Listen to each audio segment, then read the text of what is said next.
Karak Labyrinth is a real-time competitive drawing and puzzle-solving game in which players must simultaneously try to find the path through a labyrinth that will earn them the most victory points according to a drawn objective card. To set the game up, give each player one sheet and one marker and make sure that all players use the same side of the sheet. These sheets are double-sided, they have a side A or B, so make sure all players use the same side. Side A contains fewer squares and it's easier to play. Side B contains more squares, you can score more victory points with this side, but it's also more difficult to play. For your first game, we highly recommend to use the A side.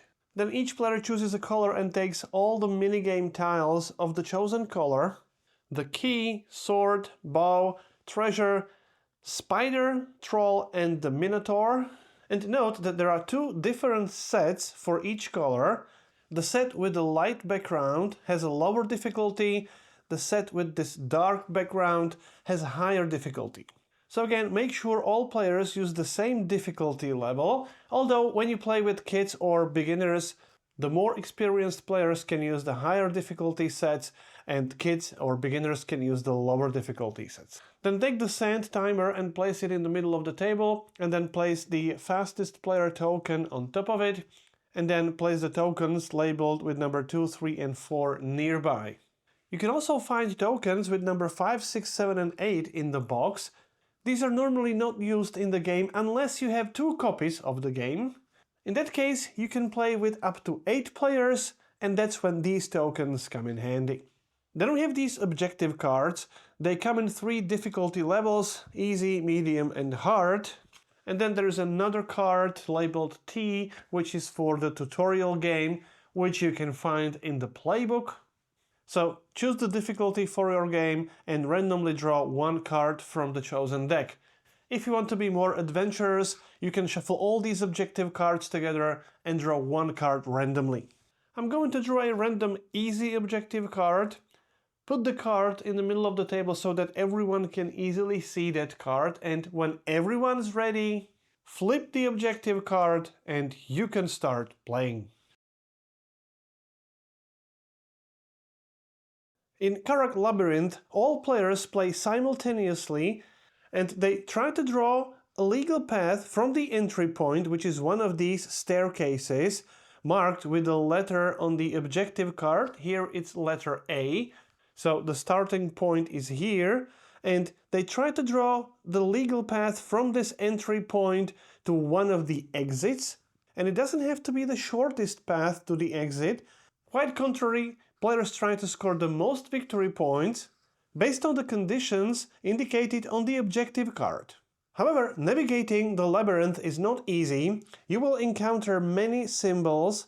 Some of those symbols will score you victory points. Other symbols will trigger minigames on these puzzle tiles. You can also encounter traps which will drain your life. And once the first player exits the labyrinth, they take the fastest player token and flip the sand timer. And now, any player who wants to score any points in the game must also exit the labyrinth until the sand timer runs out. Then players sum up their victory points based on the objective card and based on their path in the labyrinth, and then the player with the most victory points is the winner. When the game starts, you must enter the labyrinth through the staircase with the letter indicated on the objective card. So here it's letter A, which means the entry point is here. Note that some objective cards may have this symbol, which means you may enter the labyrinth through any staircase. When drawing a line, the line must go from one square to the orthogonally adjacent square, which means you may never draw the line diagonally. All the squares with the line are considered visited, and you may never visit the same space more than once. So, for example, if I continue like this and I want to go here, I'm not allowed to move down because I would visit the same square more than once. So now I have to continue up or to the right. You may never draw a line through these walls, so this would not be allowed. And if you change your mind, you can always delete the line, but only until the last visited symbol. So, for example, if I start drawing the line like this, I come to the sword, this would trigger the minigame, I'm going to explain it in a minute, then I would decide to continue to this treasure, and then I realize I don't have a key. I can delete this line, but only until the sword symbol, because that's the last visited symbol. From here, I can continue to the key and so on.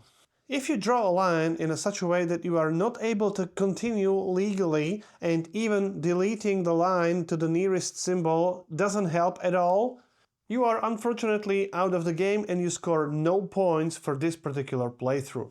Now, when drawing the line, you will visit various symbols in the labyrinth, and based on the objective card, some of these symbols will score victory points. So here, each gem scores 1 victory point, a treasure scores 3 victory points, each red scores 2 victory points.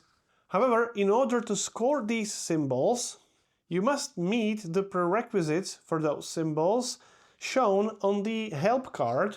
In order to defeat a red, you need a sword. To defeat a skeleton, you need a bow. To open the treasure, you need a key. And as this line indicates, you may visit these symbols, reds and skeletons, even if you don't have these weapons. However, you will not score any victory points for those symbols, and in addition, you will lose some hit points. On top of that, when you encounter trap, you also lose a hit point. Be careful, you only have 3 hit points. When you lose all of them, you are eliminated from the game. Every time you lose a hit point, mark it on your sheet, and as soon as you cross out the 3rd hit point, your game is over and you no longer score any victory points in this game. So, how do you gain a sword or a bow or a key? When you draw the line and you visit the corresponding symbol, for example the sword, immediately trigger the minigame. Flip the sword tile to the other side and successfully complete this minigame. In order to solve this minigame, simply draw a line connecting all the numbers from the lowest to the highest. So, for example, like this, 1, 2, 3, 4, 5, 6, 7, 8, 9, 10, 11, 12, 13, 14, 15. You have now completed your sword minigame, you have that item, which means from now on you can visit red symbols, and for each red symbol you will score victory points. Remember, if you visit the red symbol without having the sword, you can still do so, but you will lose a hit point, and on top of that you will not score any victory point for this particular symbol. When later you gain the sword and visit another red symbol, for example, if I do it like this, I come to the sword, I gain the sword, and then I visit this red. Since I already have the sword, I will score the victory points for this red symbol, and obviously I will not lose any hit points. Okay, let's continue. We have the key here, so let's take a look at how you resolve the key minigame. Again, flip the mini tile to the other side, and now your task is here. You have to circle 5 keys which exactly match the illustration here. For example, one of these keys is here, so I can circle it. This one may look similar, but the orientation of these circles is different, so this is not the right one. We have another one here, another one is here, and the last 2 ones are here and here. So I have successfully obtained a key, which allows me to visit the treasure and score victory points for the treasure. But let's continue our path going downwards to the bow. To solve this puzzle, you must connect the skeleton with one of these arrows. So, for example, going from here, like this, and I'm there. Okay, let's continue with our example. If I continue like this, I can visit the red symbol, and that will score victory points at the end of the game. Now, I cannot come back, so I have to go through the trap. Every time you go through the trap, you must lose 1 hit point. Then we have another symbol here, a ghost. Certain objective cards may specify certain exact number of ghosts you need to visit in order to score the victory point. So in this case, you must visit exactly 3 ghosts to score 3 victory points. If you visit 1 or 2 or 4, you don't score the victory points. You must visit exactly 3 of them. Note that visiting a ghost doesn't make you lose hit points. If the objective card doesn't contain any ghosts objectives, you can draw the line through the ghosts without any effects. The same applies for these scrolls. If there's no scroll objective on the objective card, then it doesn't have any effect. However, certain objective cards will give you victory points if you visit the scrolls in this exact order. So visiting this one first, then this one, and then this one. After that, I get 4 victory points. Sometimes you will see this symbol which indicates you score 1 victory point for any scroll you visit. This one says you score victory points if you visit this particular scroll. All other scrolls have no effect. Okay, let's continue. We can visit another red symbol. Now here we have a gem. Our objective card says that for each gem we score 1 victory point. However, some objective cards will have this symbol, which means you lose 1 victory point for each gem you visit. Then we may continue through this staircase symbol. Here we have the symbol C, and it doesn't have any effect based on this objective card. However, some objective cards may give you positive or negative victory points for visiting these squares. So in this case, if you visit the staircase with letter A or C, you lose 2 victory points. Some other objective cards may reward you with a positive victory points when you visit these staircases. Okay, let's continue upwards, and here we encounter the treasure. Remember, when you visit the treasure and you don't have the key, nothing happens and you simply go through the treasure. You may never come back to that treasure because it's the square you already visited. So if you don't have a key and you visit the treasure is lost forever. Now, if you do have the key and you visit the treasure, again, flip that treasure tile, and now you must find which key unlocks this treasure. So you have to connect the treasure, the open chest, with one of the keys. So in our example, it would be going like this, is here, and here we have a chest with the treasure is ours, and that means we will score 3 victory points at the end of the game. So when you feel like you have earned enough victory points, it's time to exit the labyrinth. There are always 3 exits, 1, 2, and 3 in our example, and each exit is guarded by a boss. We have a spider, minotaur, and a troll. You can exit the labyrinth through any of those exits. However, looking at the objective card, exiting through the troll will score you additional victory point. So it makes sense to continue, for example, like this, gain a point for a gem, gain another point here, here's a trap, so we will lose a hit point, but we're still alive, and now we're going to exit through this exit with the troll. To do that, flip the troll tile and now identify which monster is the most common on the tile, which means it has the highest number of occurrences on that tile. In this example, it's red, red, symbol red, red, red, red, 6. There are 4 ghosts and 2 skeletons. So we have 6 red tiles. We have successfully defeated the troll. And when any player exits the labyrinth as the first player in the game, that player takes the first or the fastest player token and flips the sand timer. And now all other players must exit the labyrinth in order to score the victory point. Note that the fastest player token usually scores a victory point at the end of the game as indicated on the objective card.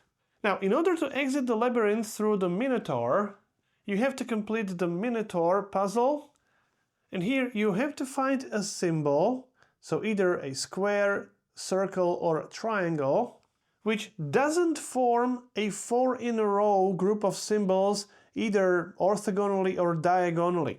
So if we had a square here, we would have 4 in a row like this, If we had a circle, you would have 4 in a row like this or this diagonally. So the only symbol here is a triangle.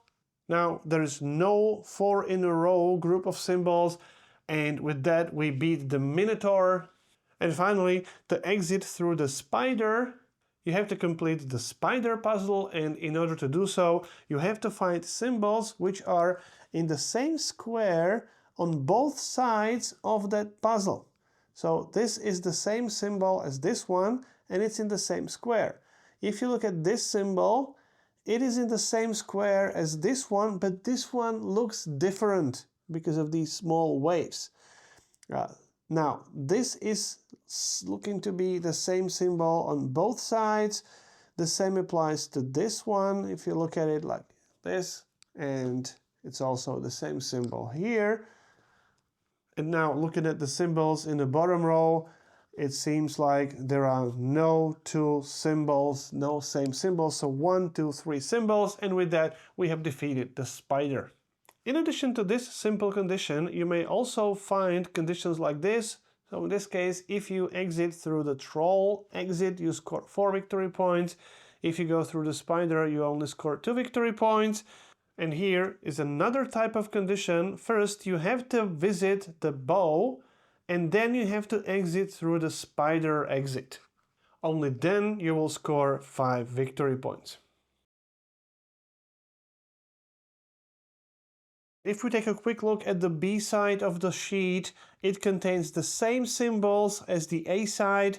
It only has more squares, so you can score more victory points, but it's also more difficult to play. It also has the same 3 exits and follows the same rules. And if you want, you can play a mini campaign of 3 games in a row, mark the number of victory points for each game in each square, and then at the end of the 3rd game, simply sum up the victory points here, and the player with the highest total value wins that mini campaign. If you enjoy the time pressure, you may also consider playing the entire session under the time limit based on the table at the back of the rulebook. You can use the timer on your phone, and based on the objective card difficulty and the time limit difficulty, you can also compare your solo score for that time limit. And that's all you need to know to play Karak Labyrinth.